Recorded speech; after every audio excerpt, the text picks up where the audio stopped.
Hello friends, आपके अपने YouTube channel दा प्रसाद विद्या प्रेम पे आपका हार्दिक स्वागत है। हम कर रहे थे राजस्थान के सभ्यता स्थल और आज हम करने वाले हैं गणेश्वर सभ्यता। गणेश्वर सभ्यता राजस्थान के सीकर ज़िले में खंडेला की पहाड़ियों के पास पनपी थी और कांतली नदी के किनारे पे ये सभ्यता है, ताम्रयुगीन सभ्यता है। इसके बारे में हम अध्ययन करेंगे। आइए, गणेश्वर सभ्यता। गणेश्वर सभ्यता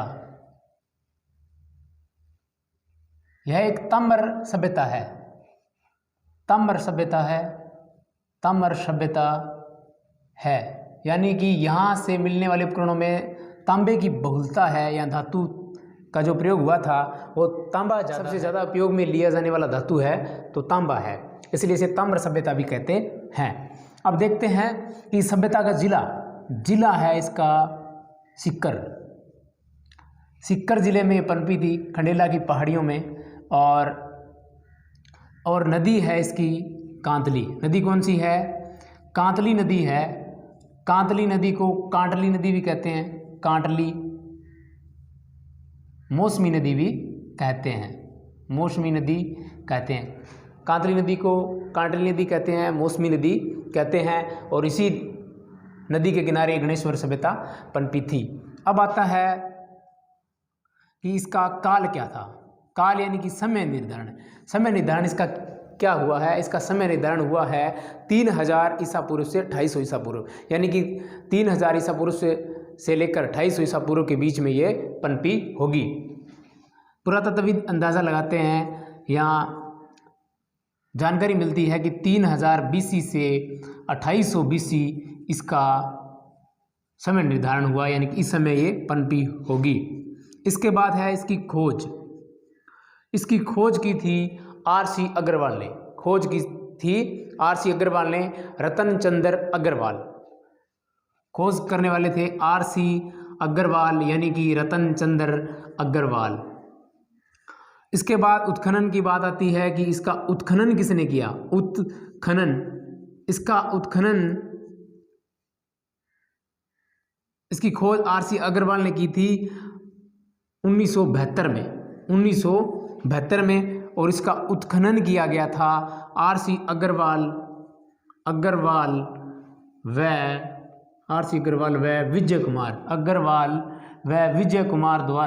विजय कुमार द्वारा इसका उत्खनन कार्य किया गया। कब किया गया? 1977-78 में इसका उत्खनन किया गया। अब आते हैं इसके उपनाम भी। इस सभ्यता का उपनाम क्या हो सकता है? उपनाम क्या हो सकता है? सबसे पहले इसे ताम्रयुगीन सभ्यता की जननी कहते हैं। ताम्रयुगीन सभ्यताओं की जननी या ताम्र सभ्यता की जननी कहते हैं। ताम्र सभ्यता की जननी कहते हैं, जननी कहते हैं। कुछ इंपॉर्टेंट बातें और याद आ गई। ताम्रयुगीन सभ्यता किसे कहते हैं?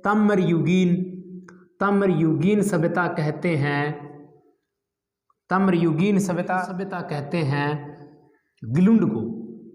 गिलुंड जो राजसमंद में है, गिलुंड सभ्यता को ताम्रयुगीन सभ्यता कहते हैं। गिलुंड सभ्यता को ताम्रयुगीन सभ्यता कहते हैं। एक बात और याद आ गई कि ताम्रवती या ताम्रवती सभ्यता किसे कहते हैं? ताम्रवती या ताम्रवती सभ्यता आहाड़ को कहते हैं। किसे कहते हैं? आहाड़ को कहते हैं। ये दो इंपॉर्टेंट बातें थी, इसके साथ मैच हो रही थी, इसलिए बता दिया कि कोई कंफ्यूज ना रहे। ताम्रयुगीन सभ्यताओं की जननी गणेश्वर, ताम्रयुगीन सभ्यता गिलुंड राजसमंद, और ताम्रवती या ताम्रवती सभ्यता आहाड़ को कहा जाता है। इसके बाद इसका दूसरा उपनाम था, पहला नाम ताम्रयुगीन सभ्यताओं की जननी, और इसके बाद इसका दूसरा नाम था पुरातत्व का पुष्कर। पुरातत्व का पुष्कर कहते थे, पुरातत्व का पुष्कर कहा जाता था। यहाँ कहते थे इसको ताम्र संचयी सभ्यता, ताम्र संचयी सभ्यता कहते थे। क्यों कहते थे ये भी हम बताते हैं। ये जो इसके दो नाम हैं, पुरातत्व का पुष्कर या ताम्र संचयी सभ्यता, क्यों कहते थे? सिंधु घाटी सभ्यता के स्थलों के अंदर जो तांबे की पूर्ति है वो गणेश्वर सभ्यता से होती थी। ये इतिहासकारों का अनुमान है। संभवतः पुरातत्व पुष्कर इसीलिए कहते हैं कि यहाँ से तांबे की पूर्ति या तांबे की जो पूर्ति की जाती थी वो सिंधु सभ्यता को, वो गणेश्वर सभ्यता से की जाती थी और यहाँ उनके साथ व्यापारिक संबंध होता था, इसलिए इसे पुरातत्व का पुष्कर कहते हैं। और तांबा संचयी का मतलब इकट्ठा करना, संचय करना, यानी कि तांबा यहाँ पे काफ़ी मात्रा में संचय हुआ था, इसलिए इसे ताम्र संचयी सभ्यता कहते हैं। गणेश्वर सभ्यता में और क्या विशेषता हो सकती है? पुरातत्वविदों का अनुमान है कि गणेश्वर सभ्यता से भारत में मिलने वाली जितने भी ताम्र युगीन सभ्यताएं थी, उन सब सभ्यताओं की उत्पत्ति या उनका प्रचार प्रसार या उनका विकास गणेश्वर सभ्यता से ही हुआ होगा, ये पुरातत्वविदों का मानना है। दूसरी सबसे इम्पोर्टेंट बात यह है कि जितने भी ताम्र युगीन सभ्यताएं थी उनमें तांबे की पूर्ति या हथियार बनाने में से उपकरण के लिए उनका गणेश्वर सभ्यता से की जाती थी, इसलिए इसे ताम्र युगीन सभ्यता कहा जा सकता था। इम्पोर्टेंट बात देखिए, भारत की ताम्र युगीन सभ्यताएं, ताम्र सभ्यताएं या ताम्र युगीन सभ्यताएं यानी कि जिस पर आधार तांबा था, यानी कि जो धातु के तांबा धातु है उसी से बर्तन बनाए जाते, उपकरण बनाए जाते थे, यानी जीवन का आधार तांबे से काफ़ी हद तक टिका हुआ था, वो ताम्र सभ्यताएं थी। और भारत की तमाम ताम्र सभ्यताएं हैं, उनकी उत्पत्ति, उनका प्रचार, उनका प्रसार या उनका विकास भी गणेश्वर सभ्यता पर डिपेंड करता था, गणेश्वर सभ्यता से ही हुआ था। ये बात पुरातत्वविदों का मानना है, पुरातत्वविद इस बात को मानते हैं।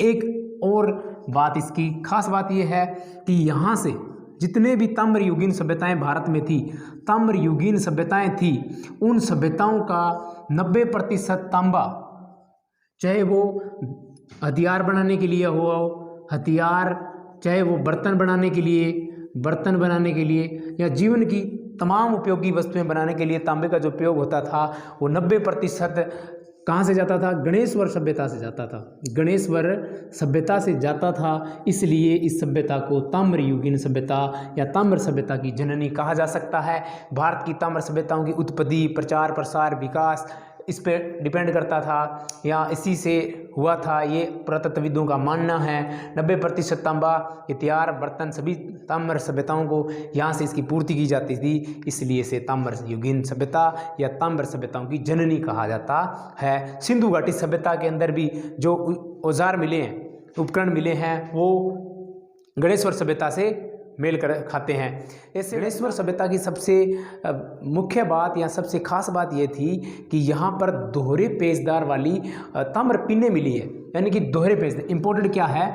दोहरे एग्जाम की दृष्टि से काफ़ी महत्वपूर्ण है। दोहरे पेचदार वाली ताम्र पिन्ने मिली है, ताम्र पिन मिली है। पेचदार वाली ताम्र पिन्ने कहाँ से मिली है? गणेश्वर सभ्यता से मिली है। प्रश्न पूछा जा सकता है, दोहरे पेचदार वाली ताम्र पिन्ने कहाँ से मिली है? गणेश्वर सभ्यता से मिली है। ऐसी ताम्र पिन्ने मध्य एशिया से भी मिली है। मध्य एशिया से मिली है। कहाँ से मिली है? मध्य एशिया से मिली है। पुरातत्वविद इस बात के लिए सहमत हैं कि ये ताम्र पिन्ने हैं वो गणेश्वर सभ्यता से ही आई होगी, गणेश्वर सभ्यता से आई होगी। कैसे कि हो सकता है मध्य एशिया के लोगों का संबंध गणेश्वर सभ्यता से था और गणेश्वर सभ्यता ने व्यापार के माध्यम से ये दोहरी पेचदार वाली ताम्र पिन्ने वहाँ तक पहुँचाई होगी, ये पुरातत्वविदों का मानना है। अब इसके अवशेष के अंदर एक बात खास और है कि यहाँ के जो घर है, घरों का जो निर्माण है वो पत्थरों से हुआ है। पत्थरों से क्यों हुआ है? क्योंकि यहाँ पर पत्थर आसानी से मिल सकता था, क्योंकि खंडेला पहाड़ियाँ आसपास की काफ़ी पहाड़ियाँ थी, इसलिए यहाँ पर घर है पत्थर के हैं। पत्थर आसानी से मिलने के कारण किसके हैं बने? घर पत्थर के बने। अब इम्पोर्टेंट बात क्या है? घरों में ईंटों का प्रयोग नहीं हुआ, ईंटों का प्रयोग बिल्कुल भी नहीं हुआ। ईंटों का प्रयोग बिल्कुल भी नहीं, ईंटों का प्रयोग नो एंट्री, ईंट की नो एंट्री घरों का। अब सबसे एक बात खास बात और याद आ गई कि घर पत्थर के किस सभ्यता से मिले हैं? पत्थर के घर गणेश्वर सभ्यता से। लेकिन किस सभ्यता के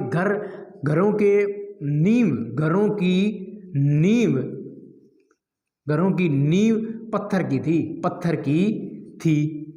इंपॉर्टेंट बात है वो थी आहड़ सभ्यता। ये प्रश्न बहुत इंपॉर्टेंट है, एग्जाम की दृष्टि से ये पूछा जाता है, निम्न में से किस सभ्यता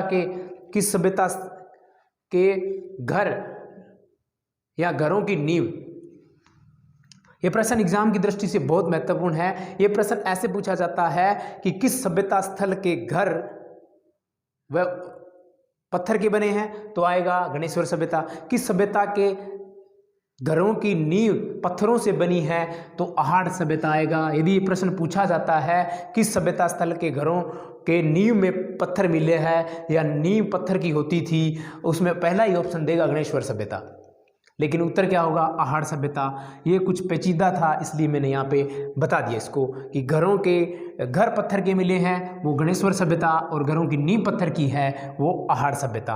अब सबसे इंपॉर्टेंट है यहाँ पे कि यहाँ पत्थर के बांध मिले हैं, पत्थर के बांध मिले हैं। बांध से मतलब ये क्या है? बांध से मतलब है बांधना, यानी कि पानी को रोकने के लिए जैसे बांध बनाए जाते हैं, इसी प्रकार गणेश्वर सभ्यता से ही बांध के अवशेष मिले हैं, और वो बांध कैसे हैं? पत्थर के बने हुए हैं। अब आती है एक खास बात, और खास बात क्या है इसकी? वो खास बात ये है कि यहाँ मृदभांड भी मिले हैं। क्या मिले हैं? मृदभांड, मृदभांड मिले हैं। लेकिन ये मृदभांड 6 प्रकार के हैं। कितने प्रकार के? 6 प्रकार के मृदभांड है। 6 प्रकार के अलग अलग मृदभांड है। यहाँ से क्या क्या मिला है? मर्तबान मिला है, मर्तबान मिला है, कलश मिला है, कलश मिला है, तसले मिली है, प्याले मिले हैं, प्याले मिले हैं, हांडी मिली है, और मिट्टी के चूड़ीदार बर्तन मिले हैं, चूड़ीदार बर्तन मिले हैं, बर्तन मिले हैं। ये खास बात नहीं है। खास बात तो ये है मृदभांड कितने प्रकार के मिले? 6 प्रकार के। ये प्रश्न पूछा जा सकता है निम्न में से किस सभ्यता स्थल से मर्तबान के अवशेष मिले हैं? गणेश्वर सभ्यता के। यहाँ ये प्रश्न पूछा जा सकता है गणेश्वर सभ्यता से कितने प्रकार के मृदभांड मिले हैं? 6 प्रकार के। लेकिन इंपॉर्टेंट बात यह है, एग्जाम की दृष्टि से जो महत्वपूर्ण है, प्रश्न यहाँ से पूछा जाएगा कि यहाँ के मृदभांड कैसे हैं, मृदभांड कैसे हैं? तो हम लिखेंगे कपीसवर्णी, कपीसवर्णी मृदभांड कैसे हैं? कपीसवर्णी मृदभांड है, या इसे कहते हैं कपी मृदभांड कह लो, मृदभांड, कपी मृदभांड कह लो, कपी मृदभांड कह लो, कपीश मृदभांड कह लो। प्रश्न ऐसा ही बनेगा कि गणेश्वर सभ्यता से किस प्रकार के मृदभांड मिले हैं? उत्तर में आएगा कपीश मृदभांड या कपी मृदभांड। अब हम आगे करते हैं। अब गणेश्वर सभ्यता की कुछ खास बातें कि जैसे कि यहाँ के लोग का भोजन कैसा था, यहाँ लोगों का जीवन कैसा था, उसके बारे में कुछ बातें हैं वो हम कर लेते हैं। यहाँ के लोग थे वो मांसाहारी थे। कैसे थे? मांसाहारी थे। लोगों का खान पान मांस से संबंधित था। मांसाहारी होने का प्रमाण है वो है मछली पकड़ने के कांटे, मछली पकड़ने के कांटे,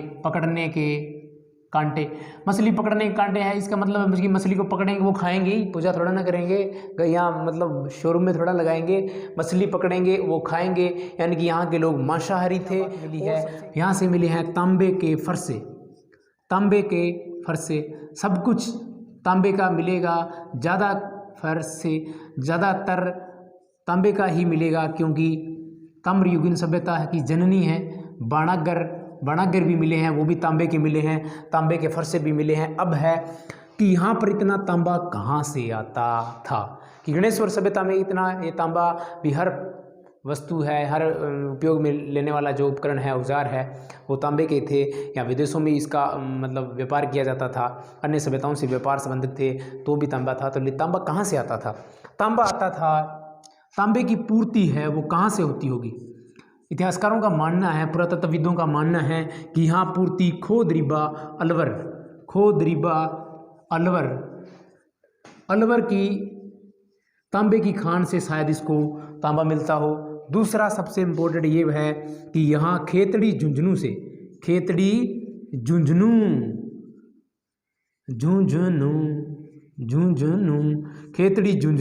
से ये जो खाने हैं, इन खानों से तांबे की पूर्ति होती होगी।